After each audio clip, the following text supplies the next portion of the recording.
It's about, who catches their interception opportunities and who doesn't. And that's just kind of the lens in which I see it. The Dolphins caught theirs, and we didn't catch ours, and that's probably the difference in the game. Welcome to the Extra Point presented by Microsoft Surface. I'm Shelby Cassesse in for Missy Matthews, who is traveling back from Miami. That's where the Steelers were late last night. They fell short. They had some late chances, but lost 16-10 to the Miami Dolphins. Let's bring in our expert panelists now to discuss what happened and how the Steelers can move forward. Joining us is Arthur Moats. He is joining us from Steelers.com and Steelers Nation Radio. Matt Williamson, Steelers.com and Steelers Nation Radio as well. And Dave Dameshek with the Extra Points Network. Guys, let's just talk a big picture at first. And I want to hear from all of you on this. What were your biggest takeaways from this game? To me, man, I thought it was more so a young team learning how to win. And this is a part of it, those growing pains, right?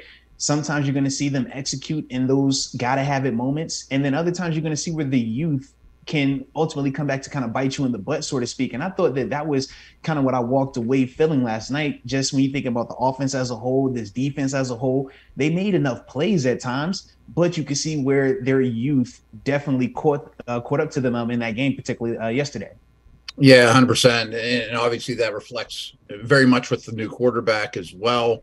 I'm sure 10 years from now, he's going to look back at that game and be like, man, that was a tough lesson, but I learned a lot there. And, he's a quick study. And I know the results aren't there, but the product on the field, the offensive line, the defensive adjustments, the coverage seems to get better and better, but the wins haven't followed. And I think if you keep the course, it's bound to get a little bit better, especially after the bye.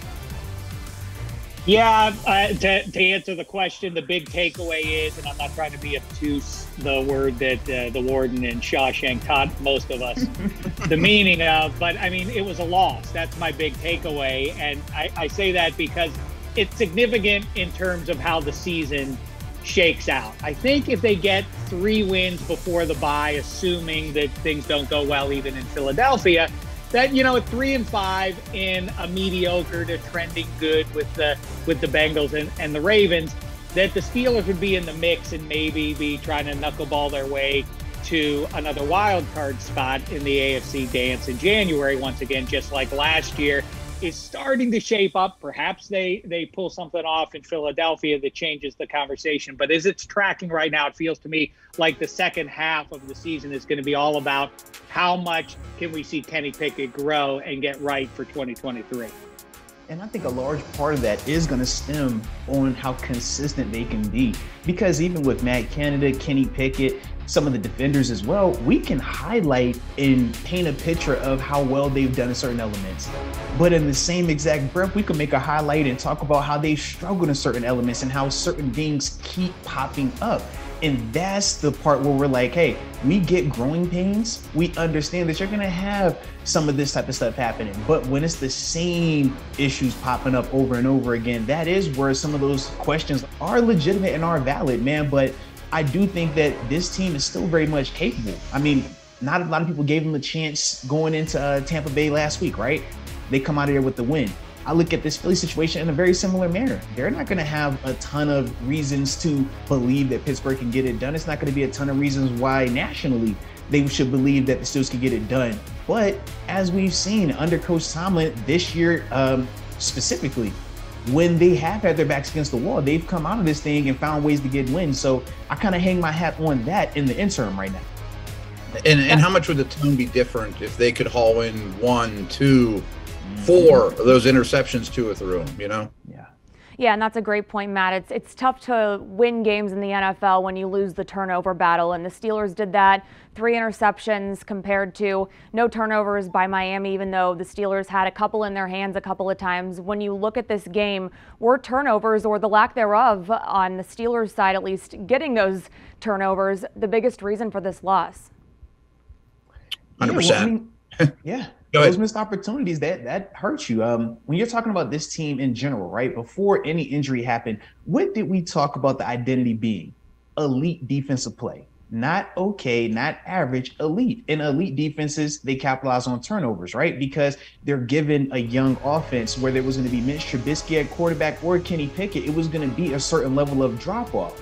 So even though it's not that you're putting all blame on the defense, we are saying that, hey, we understood the context of what was going to need to be the course for victories. And the way that they have to do that is by capitalizing on these opportunities. And it's unfortunate that they had not one, not two, not three, but at least four where, you're asking yourself, hey, if they come down with one of these, is it different? But that's also part of the reason why you hear the optimism when we're talking about this team. It wasn't the Tyreek Hill and Jalen Waddle show. No, it wasn't the Tua Tagovailoa show. Even though they tried to make it a Raheem Mostert show, it wasn't even his show. It really boiled down to the Pittsburgh Steelers not capitalizing on balls that hit them literally in the face at times, man. And that's the difference, man, when you're talking about this team being 3-5 or potentially 4-2 and where they are right now. Those little nuances, those little opportunities, this team has to understand the significance of that going forward. And I think if you throw in the Claypool falling down, getting your feet crossed up one with the dropped interceptions, I mean, Kenny had two bad interceptions that I'm sure he was going to learn from and would take back. But the Claypool one wasn't one of them. And if any of those plays go the opposite direction, or if a penalty's called on the Claypool one, and I'm not making excuses, it's just a very different game. Well, I mean, the 2022 Pittsburgh Steelers, much like the 2021 Pittsburgh Steelers, and then going way back to the Duck Hodges, Mason Rudolph season, the defense is set up to play games on the razor's edge and knuckleball their way past these high-end teams. Yes, Patrick Mahomes putting 40 on you is one way to skin the cat. That's not the way that the Steelers are going to win games. And right, I mean, it boils down to a play or three over the course of the game. My question is, Moats, is you saw that in the Duck Hodges season, that the defense was stealing games until it just ran out of gas and couldn't do it. How much pressure is on this defense to make zero mistakes, and how sustainable is that in the QB league, even in 2022? I mean, by the way, as a side note, where Pickett's concerned, if I may say, it's hard for me to take the Rook to task when Tom Brady and Aaron Rodgers are looking like they're looking this season. So I can't beat him up too much right now. But I mean, how sustainable is it? You clearly can see that Tomlin on down want to dominate defensively and steal some games, but without TJ Watt out there, how reasonable, how realistic is it to win games that way ongoing? Yeah, so it's going to be extremely difficult when you don't have the $30 million defensive player of the year. That is a big monkey wrench in your plan in terms of the approach, but it doesn't change when Kenny Pickett comes in. In fact, it becomes heightened because when you make a switch from Mitch Trubisky to Kenny, you're acknowledging the fact that, hey, we're going to have more negativity potentially because this is a younger quarterback who's going to be figuring it out. So not just the normal plays where the defense is making a good play. I thought the Javon Holland interception, the one where it was to Deontay, that's a nice veteran right there, holding a too high disguise, and then at the last minute jumping down as the down safety. Those type of things are going to happen. But when you're talking about a young quarterback, it's just heightened. So for those defenders, they have to understand that. And yes, it's going to be difficult going forward, but they are definitely capable of doing that. And as we pointed out last night, right? We said, man, no TJ Watt out there, no Keller Witherspoon. And this defense still had multiple opportunities to not just put the Dolphins offense and make them look average, holding them to 16 points. That's an average performance, right? But not just that, they still had a chance to create turnovers, splash plays, and get out of a stadium. So is it asking too much? When I look at the pieces that we've played with these past 2 weeks and what we've been able to do performance-wise, I don't think it's too much. I'm just asking them to operate with more detail, to operate in that minutia that we hear Coach Tomlin talk about. Those are the little things. Instead of, you letting that ball come to your chest, use your hands, trust it. If you feel like you need to spend a little bit more time on the judge machine, do that. But as a whole, these aren't big issues that we're talking about. These are really minute stuff. And that, to me, is something that we can rely on a more consistent basis going forward. I agree with you, Moats. And I think a lot of the big issues are getting better. Mm-hmm. Yeah, and I think that's exactly what Myles Jack was saying after the game last night. He talked about how excited he is for the defense based on what they've seen over these last couple of weeks. They came out, they set the tone, they jumped out on us, they scored points, they put it up. But I felt like as the game went on, versus how it started and how it ended, two different stories, you know what I mean? So I was proud of that. We made a couple changes, and I felt like we did a better job trying to – I mean, those are dynamic guys. So to hold that offense to 16 points, I think the sky's the limit. I see a lot of positive things from our offense. I see a lot of positive things from our defense. I think we can be a really good team.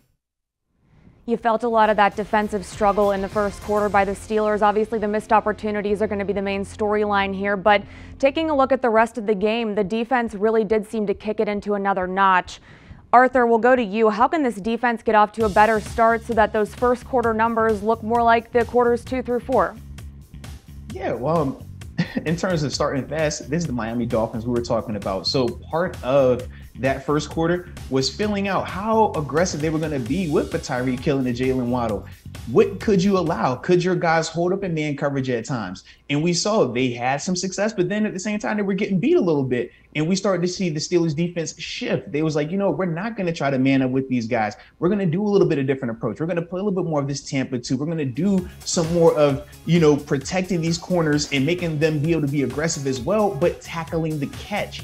Those are improvements, absolutely. And when you're talking about starting faster, though, I still boil back and look back at this pass rush. I mean, we had one quarterback hit.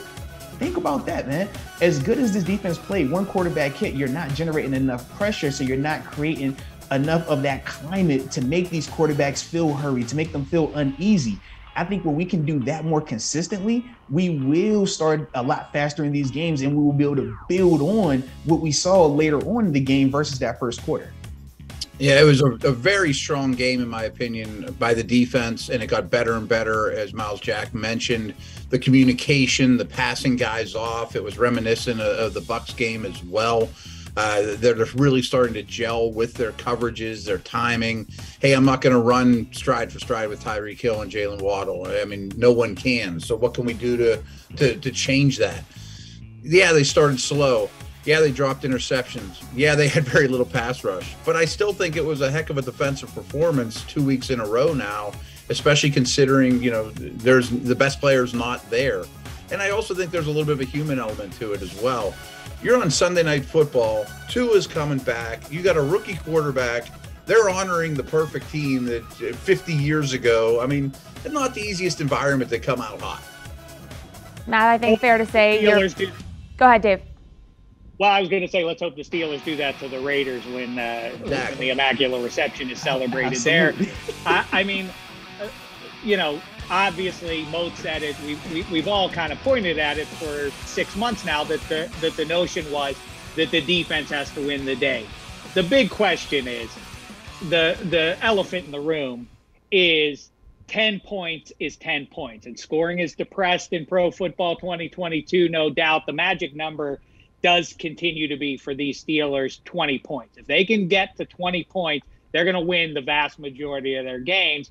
The question is, rookie quarterback, offensive line in progress, but still, there are playmakers on the field. A lot more than some teams have out there, have the luxury of getting the target there, and versatile types. I mean, Freiermuth versus Pickens versus Deontay Johnson versus Najee versus Warren. I mean, there's a lot of different weaponry out there. And ultimately, at some point, it has to. We have to acknowledge how unsatisfying the results are. 10 points is simply not enough. And how do you wend your way in the second half of the season, or even starting in Philadelphia on Sunday, scratching out those 20 points, like I mentioned? And that's the perfect point. Go ahead, Arthur. Yeah. Oh, no, I was just agreeing 100%. Yeah, when we talk about the growth and some of the other stuff, those are variables. Absolutely, that's context. But at the end of the day, it does boil down to you got to score more, period. I mean, when we made the switch, that was a part of the decision with it, right? Trying to get a spark and more consistent points being scored. Up until this point, we've seen flashes of potential, but it still hasn't been enough consistency with play calling and with execution when you're talking about scoring touchdowns versus kicking field goals and stuff like that. So, yeah, that's definitely something that they're going to need to improve upon. But we can acknowledge that at the same time while acknowledging some of the positives. But, yeah, that definitely still is the elephant in the room 100%. And that's the perfect time for us to take a quick break because we have a lot to talk about in terms of the offense. Kenny Pickett making his NFL primetime debut. We're going to talk about him, what he can do to improve, the good things we saw from him coming up after the break.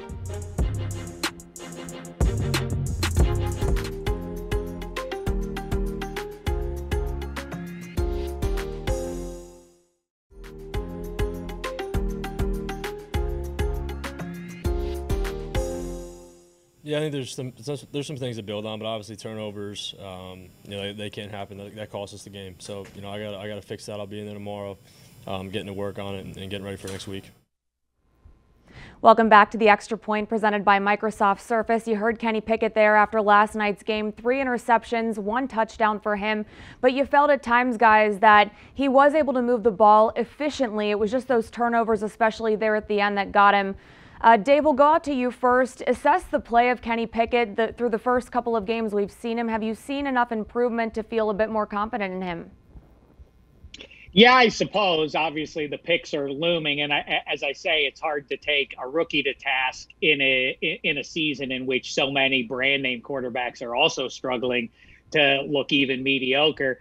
Yeah, obviously encouraging what he did on those last 2 possessions until it was discouraging with a couple of bad balls there. I do think that the second pick in the last minute there was not as bad as the first one to Holland there. I think he's trying to put the ball on Deontay Johnson. He has a favorable matchup there. He's trying to let one of his playmakers make a play, and I think there was a miscommunication there. If you look at the all-22, it did seem like Deontay Johnson was cutting his route off before the goal line and then turned his back to Pickett. So anyway, I'm encouraged by almost everything for the point total in the end, which doesn't align with the sum is not equaling the parts as far as I can tell in terms of personnel between the lines.